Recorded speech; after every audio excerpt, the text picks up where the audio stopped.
In the name of God, most gracious, most merciful, Assalamu alaikum, welcome to Islam. On behalf of the Islamic Information Service, I would like to thank everyone who made this trip to Marbella, Spain possible. We are at the villa of the renowned scholar Muhammed Esed, Dar al-Andalus. We are in the mountains of Mijas. Assalamu alaikum. Wa alaikum assalam wa rahmatullah. It's so wonderful to see you. Welcome here. Thank My you. pleasure. Thank you. The weather is variable in Spain. It's supposed to rain this afternoon. But I hope it won't. Well, thank you very much. Well, we're gonna go through with this whether it rains or not. Yes. During the last few decades, several Islamic scholars have brought to the attention of the Muslims their state of apathy and their need to reconnect with Islam and its values.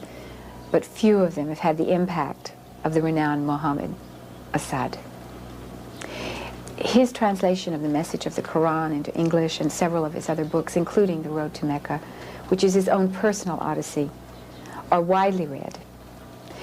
We will explore today with him the many different subjects which he has written on and which are of interest to our many viewers. Mr. Esed, before you came to Islam, what was your religious inclination?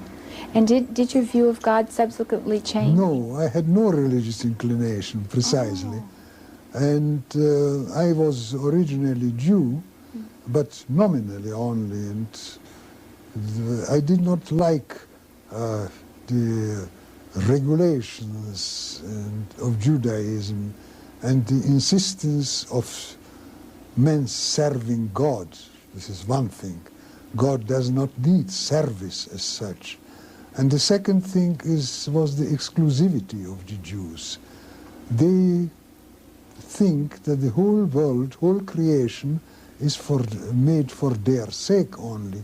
Whatever happens in the world is a result of their doings. If they behave well, so all rewards come from God, and if they behave badly, the world turns against them.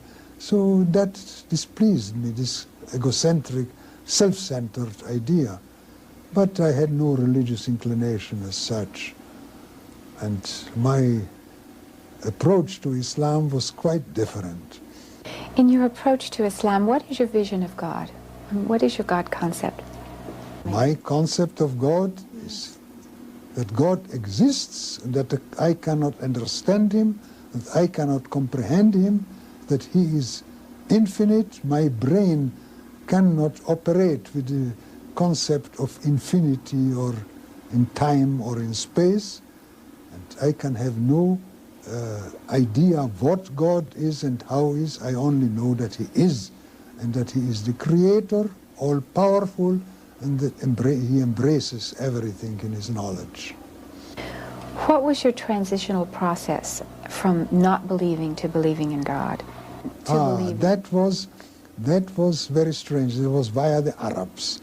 I came when I was very young. I was 22 years old. I was invited by a relative of mine to Palestine, and I lived for some months in Jerusalem. And almost from the very beginning, I fell in love with Arabs. I liked their way of approaching life, of doing things. I liked their way, how they spoke, and their openness and directness. And later on, I was a journalist at that time, and I was traveling for years as a special correspondent of German and Swiss newspapers in the Middle East and farther east. And gradually I became interested to know what the Arabs think, what are their ideas. My Arabic was very limited at that time, so I had to rely mostly on writings in European languages, which didn't satisfy me. But gradually, more and more, I came accustomed to speak, and especially when I traveled in Iran and Afghanistan, I spoke Persian already very fluently and could discuss things. In Afghanistan especially, I spoke with people who were deeply imbued with Islam and interested, and talked with them and learned through talking with them more and more. Then finally, when I returned to Europe, after my second long trip, after many years, 1926, I began to read seriously the Quran with a translation, German translation, because my Arabic, as I told you, was still insufficient. And my wife, my first wife, who was older than me and so, shared in these things with me. One day I was reading the Quran in a German translation, and for some reason or other we had to go out. I think I described that in the road to Mecca, Yes. this experience, when I became convinced suddenly that this book could not have been composed by a man who lived in Arabia 13 or 1400 years ago, who did not know the outside world except a little bit of Syria and so, who did not read and write. It must have been inspired, but inspired by whom? Inspired by God. And it became like a flash. I became convinced that the Quran is the word of God. What German translation was that? That was, I think, by Rickert. I don't know exactly, or Henning, or something like that. There are several German translations, none of them good, all biased, of course. They are made by Orientalists, Yes. and Orientalists, as you know, are descendants of missionaries. The Orientalist science in the West was developed by missionaries in the Middle Ages in order to convert Muslims to Christianity. So Orientalists carry that weight with them to this day. They are improving gradually, but what I read in those days, 60 years ago, was not very good. But still it made quite an impression on It made an impression on me because the text was there and not their concept of Islam impressed me, but what they reproduced. And especially the Surah Al-Hakum Al-Takasuru, that impressed me enormously, because that is the picture of the world of today. Now, in our days, this takasur, striving for more and more, the lack of knowledge of what may happen later, and God's statement that you will see, you will find, you are in hell now. لو ترون الجحيم ثم لتسألن يومئذ لترون الجحيم ثم لترونها عين اليقين ثم لتسألن يومئذ عن النعيم. You see, now if you would look at it, you would see that you are in hell. But one day you will see it with the eye of certainty. And on that day you will be asked, what did you do with the boon of life? This gave me a shock, practically. And I was really physically shaking when I read this. The Quran, which was pronounced 1400 years ago, shows the condition of society in our days. And nobody could have predicted that. What was the difference when you learned the Quran in Arabic? And what changes did it make in your perception? No, there were no changes. There was a deepening only. And I say, when I started working on my translation of the Quran, the message of the Quran, I thought the work would take me 2 years. And it took me 17 years. My goodness. Because every day I discovered more layers and more layers and more layers, one above the other, one under the other. And I became convinced that I know less of the Quran than I knew before, because I realized how much more is left which I don't understand yet, which I don't know. So this is, every time I'm thinking of my work, of my translation and commentary, I say, oh my God, I would like to restart it and improve it and do it deeper. Perhaps one day I will.